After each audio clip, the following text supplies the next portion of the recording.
The wind screamed like a living thing across the white-blasted Wyoming plains, a sound so sharp and cutting it seemed to peel the night open from end to end. And if there had been a single soul listening out there, besides the one half-frozen woman stumbling through the drifts, to let the cold claim her and end the suffering once and for all. But she pressed forward anyway, barefoot, shivering violently, wrapped in nothing but a torn buckskin garment stiff with ice, her long black hair frozen into rope-hard, strands that whipped her cheeks, raw with every gust. Her breathing had become little more than ragged, tearing gasps, each one carving pain into her ribs. But still she staggered, onward, because stopping meant death, and she had already escaped. Death once tonight, and she had no intention of surrendering. The fragile thread of life she still clutched. In the distance, slicing through the walls of snow like a lone ember fighting the dark, barely visible through the swirling white but real, solid, human salvation. For a moment her knees buckled from the sheer relief of seeing something that wasn't frozen emptiness, but she forced herself upright, leaning into the storm, whispering a prayer to ancestors she feared had long stopped listening, and she dragged her numb body toward that flickering light. Inside the cabin, the man who lived alone by choice, rather than circumstance, was finishing the last swallow of lukewarm coffee, the kind so thick and bitter it could wake a corpse, and he was more than halfway convinced that winter had gone and turned him stir-crazy again, because he thought just for a second that he heard something beneath the roar of the storm, something that did not sound like wind or shifting snow or the porch creaking as the blizzard pummeled it. The cowboy, Colt Hardinger, a tall man with the kind of rugged, tired face that looked carved straight from a canyon wall, narrowed his eyes and tilted his head, listening, wondering if loneliness had finally begun inventing visitors for him the way it used to back when he first left town behind. But then he heard it again, a faint thump, no, more like a collapse right outside the door, and Colt set down the tin cup and reached instinctively for the revolver lying on the table, even though he knew no outlaw, no thief, no sane creature at all would be out in a storm like this. And he moved cautiously across the floorboards, each step creaking in the quiet little cabin, until he reached the door and unlatched it.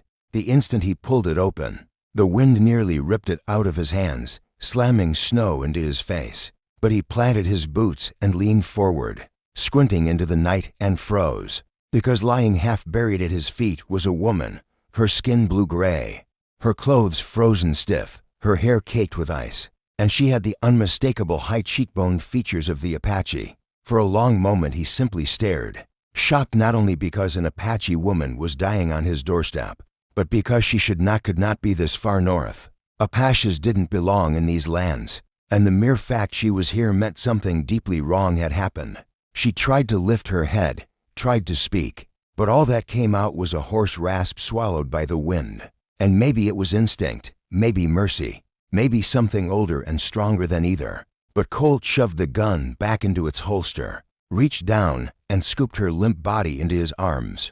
He could feel no warmth from her at all, nothing but the brittle inflexibility of someone on the brink of freezing solid. And he muttered through clenched teeth, "Hell, girl, what happened to you?" Though he didn't expect an answer as he carried her inside and kicked the door shut against the storm. The moment he set her down near the fire, the full severity of her condition snapped into focus, frostbite creeping up her toes and fingers, the beginnings of hypothermia tightening her jaw, her lips cracked and bloodless, her heartbeat so faint he had to press his ear to her chest just to hear its fragile flutter. And Colt realized that if he didn't act fast, she wouldn't survive the next 10 minutes, let alone the night. He stripped off his heavy coat and wrapped it around her, grabbed every spare blanket he owned, stoked the fire until sparks burst up the chimney, and then he hesitated only briefly before reaching out to warm her skin with his own hands, rubbing life back into her arms, her legs, her frozen feet, doing everything he could to pull her back from the edge. As he worked, he kept glancing at her face, wondering who she was, how she ended up here, and why fate had chosen his lonely cabin as the place where she would collapse, because nothing about this made sense. And yet he couldn't shake the feeling that the moment he dragged her inside, his quiet, solitary world had shifted off its axis. After nearly an hour of tending her, the woman finally stirred a faint twitch of her fingers, a struggling inhale, then a sudden sharp gasp as her body fought viciously to reclaim itself and Colt leaned closer, relieved and wary all at once, the eyes of someone who had seen horrors recently, enough for them to still be burning at the surface. She tried to sit up but collapsed back onto the bedding with a groan, and he caught her shoulder gently, saying, "Easy, you're safe, you're inside. Storm can't get you now." But the moment she heard his voice she tensed, her gaze sharpening with fear, confusion, and something else, distrust, deep and instinctual, the kind born from a lifetime of knowing that men like him and women like her were rarely on the same side of anything. Colt raised both hands, palms open, showing he meant no harm. "I ain't touching you except to keep you alive," he said firmly. "You freeze out there. I'll be digging your grave by morning." She blinked slowly, breathing hard, trying to process the warmth, the fire, the stranger leaning over her, and finally, in a voice that trembled like ice cracking on a river, she whispered her first words since collapsing at his door. Why? He only had instinct, kindness he seldom admitted to having, and a strange, inexplicable feeling that this woman was not here by accident. Outside, the storm screamed on, but inside the cabin something quiet and new began to form, fragile, uncertain, and destined to change everything for both of them. The storm had passed, or at least it had slowed, enough for the first pale light of dawn to seep through the thick, stretching endlessly with snowbanks that had swallowed everything familiar. And inside the cabin, Colt Hardinger paced with a restlessness that gnawed at him because the woman he had saved the night before was now awake, sitting stiffly under layers of blankets. Home, and he realized instantly that the connection they had formed at the fire's edge in the dead of night was tenuous at best, as fragile as the thawing ice that dripped from her hair and clothes, and yet impossible to ignore because she had walked out of death itself and he had been the one to catch her. And suddenly he understood a truth he could not yet name. Whatever she carried with her, her story, her pain, her past, was as heavy as the winter that had tried to crush her. He approached cautiously, keeping his voice low and steady, hoping to convey both strength and safety. "You've got to eat something, even a little. Soup, bread, whatever we got. Can't fight this cold on an empty stomach." Her lips moved, forming words that were as soft as the wind blowing over the plains. But Colt caught the determination in them immediately. I will not stay." The words were not an accusation or a plea.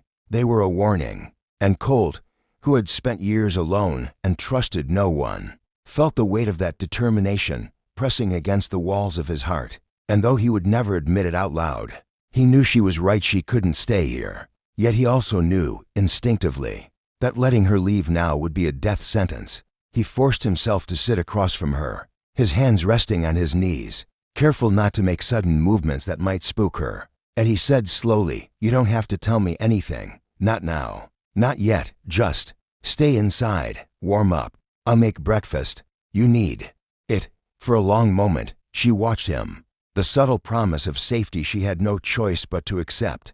And finally she nodded just slightly, a gesture almost invisible, but enough to communicate fragile trust. And Colt felt a small relief that, though unspoken, was real. In the kitchen, he stirred the soup slowly, the aroma filling the cabin and cutting through the lingering smell of frost and wet buckskin. And he kept glancing toward her as she wrapped herself tighter in the blankets, her gaze distant, haunted, as if some shadow from her past had followed her through the blizzard and now lurked in the corners of the cabin, watching, waiting, judging.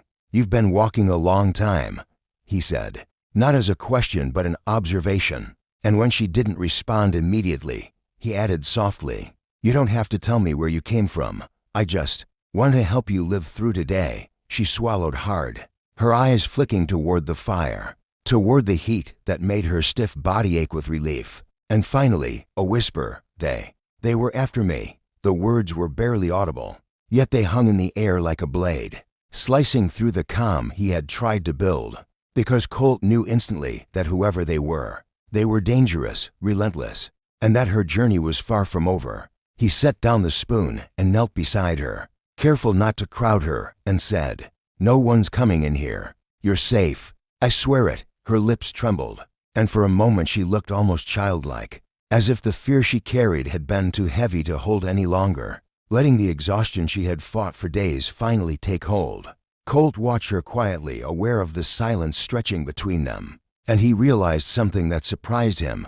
He had not expected to care, had not expected to feel protective, had not expected that the sight of a single human being at the edge of death could ignite something inside him he had long thought dead. Hours passed slowly, the storm now a memory, and he brought her small portions of food, watching her eat carefully, as if testing the edges of life again. And each bite she took was a victory. He could see the gratitude in the way her shoulders relaxed, just enough to let the world back in, even if only a fraction. When she finally spoke again, her voice carried the weight of history, of pain, of battles fought and lost and survived, and yet within it, a spark of defiance that matched his own stubbornness.